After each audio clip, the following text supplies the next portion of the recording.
வணக்கம். நான் உங்கள் Aadhira. Welcome to Aadhira audio books. ராதையை கண்டு கொண்ட கண்ணன் சீசன் 3 சாப்டர் 25ல் என்ன நடந்ததுன்னு பார்க்கலாம் வாங்க.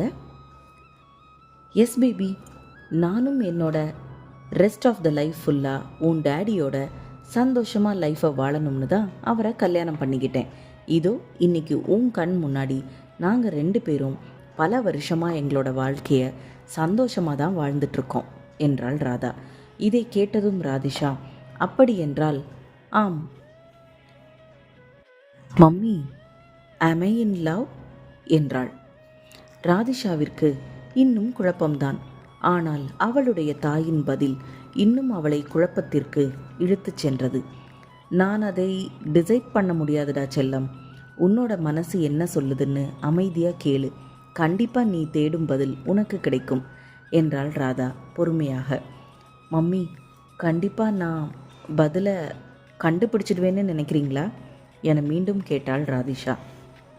கியாஷ் அவளிடம் நடந்து கொண்ட விதம் வித்தியாசமாக இருந்தாலும் எங்கோ ஏதோ ஒரு விஷயம் அவனை தடுத்து கொண்டு இருந்ததை உணர்ந்தாள் ராதிஷா. ஏதோ ஒரு காரணத்திற்காக தான் கியாஷ் அவளிடமிருந்து மறைந்து செல்கிறான். நிச்சயமாக கண்டுபிடிப்பாய், எனக்கு நம்பிக்கை இருக்கிறது. ஏனென்றால் எங்களோட ராதிஷா ரொம்ப ரொம்ப ஸ்மார்ட் பேபி என்றாள் ராதா. இதை கேட்டதும் ராதிஷாவிற்கு அவளது காதோரம் வந்து கியாஷ் திஷா என்று அழைத்தபோது அந்த கவர்ச்சியான குரலில் அவள் மயங்கித்தான் போனாள்.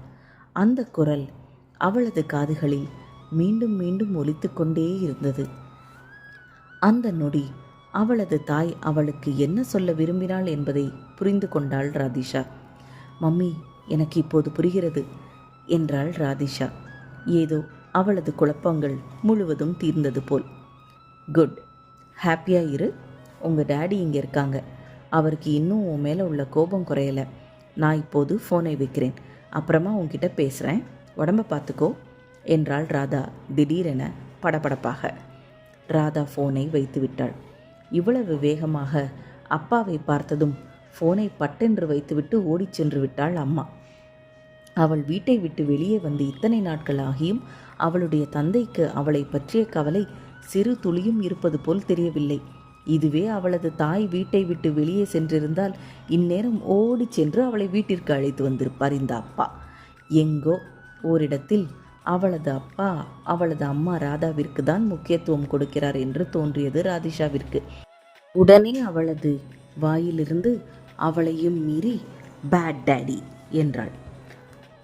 அப்பா என்னை எப்பொழுதுமே நீ ரொம்ப ப்ரெஷியஸான பேபி என்று சொல்வாரே, ஆனால் அவரது கண்களில் நான் இப்போது ப்ரெஷியஸாக தெரியவில்லையா? அப்படியென்றால் என்றென்றும் அம்மாதான் அவருடைய கண்களுக்கு விலை மதிப்பற்றவளாக இருந்திருக்கிறாரா என்று யோசித்த ராதிஷா, இனிமேல் நான் உங்களுக்கு ப்ரெஷியஸ் பேபியாக இருக்க விரும்பவில்லை. என்னுடைய கியாஷ் எனக்கு திரும்ப கிடைத்து விட்டார். இனிமேல் நான் அவருடைய கண்களுக்கு ப்ரெஷியஸாக இருந்தால் போதும் என்று நினைத்தாள். அவள் நினைத்த மாத்திரத்தில் அவனுடைய முத்தங்கள் அவளுக்கு நினைவு வர முகம் சிவந்தாள். அவர்களின் முதல் முத்தம். கியாஷ் பற்றி நினைக்க நினைக்க அவளுடைய இதய துடிப்பு அதிகமாக இருந்தது. அவளது இதயம் துள்ளி குதித்து விடுமோ என்று கூட ஒரு நிமிடம் பயந்தாள். இரவு முழுவதும் தூக்கமின்றி அவனை பற்றிய நினைவுகளில் மூழ்கியிருந்தாள். பஞ்சு மெத்தை அவளுக்கு முள்ளாய் குத்தியது. அவளால் இரவு முழுவதும் சுத்தமாக உறங்க முடியவில்லை. இந்த உறக்கமின்மை ராதிஷாவிற்கு மட்டுமல்ல, அவளை வீட்டில் விட்டு சென்ற கவினுக்கும் தான். அவனுடைய அலுவல்கள் இரவு எவ்வளவு நேரம் ஆனாலும் சரி, அவன் வேலைகளை முடித்துவிட்டு தான் வீடு திரும்புவது வழக்கம்.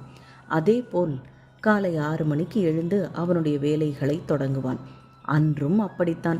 இரவு 11 மணிக்கு மேல் அவன் வேலைகளை முடித்துவிட்டு வீடு திரும்பியவனுக்கு ராதிஷா பார்ட்டியில் இருப்பது தெரிந்தது.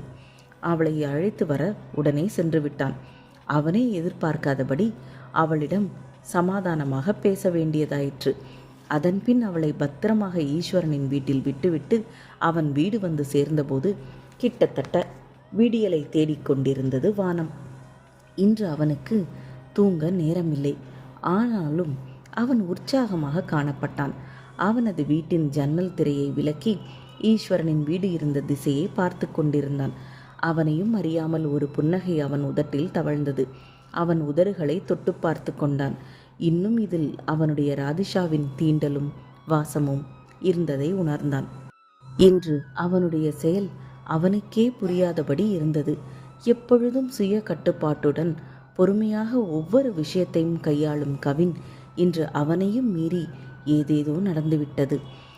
ராதிஷா தவறானவர்கள் கையில் சிக்கிவிடக்கூடாது என்று அவளை காப்பாற்றி அழைத்து வர நினைத்தானே தவிர அவளை முத்தமிட வேண்டும் என்று அவன் நினைக்கவில்லை. ஆனால் அவள் ஆதவனை கியாஷ் என்று தவறாக புரிந்து கொண்டு பேசியபோது அவனுக்குள் நெருப்பு பற்றி எரிந்தது. அவன் அவளுடைய கியாஷ், அவள் அவனுடைய திஷா.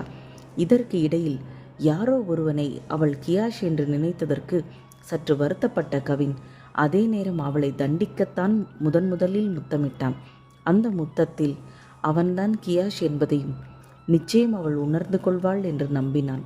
யாரோ ஒருவன் அவள் கையை பிடித்து கூட நடக்க விரும்புவதை அவனால் ஏனோ ஏற்றுக்கொள்ள முடியவில்லை. எங்கோ பொறாமை எட்டி பார்த்தது. ஆனால் சுய கட்டுப்பாட்டை இழந்து இப்படி நடந்து கொள்வான் என்று அவன் எதிர்பார்க்கவில்லைதான். அவனுக்கு இருந்த கோபத்தில் அவளை அப்படியே அள்ளி அவனது வீட்டிற்கு தூக்கிச் சென்றிருப்பான். இனிமேல் நீ என்னுடன் தான் உன்னுடைய வாழ்க்கையை வாழ்ந்தாக வேண்டும் என்று அவளை அருகிலேயே அமர்த்தியிருப்பான். அவள் மட்டும் அவன் அருகில் எப்பொழுதும் இருந்திருந்தாள். அவன் விரும்பிய நேரமெல்லாம் அவளை கொஞ்சிக்கொண்டே இருந்திருப்பான். அவளை பற்றிய நினைவுகளில் அவன் புன்னகைத்தபடி மெய்மறந்து ஜன்னலோரம் நின்றிருந்தான். அவளை நினைத்து நினைத்து தானாக சிரித்து கொண்டிருந்தான் கவின். இப்போது அவன் மக்கள் விரும்பும் ஒரு ஸ்டேட்டுடைய முதலமைச்சராக இல்லை, ஒரு சாதாரண மனிதனாக தெரிந்தான்.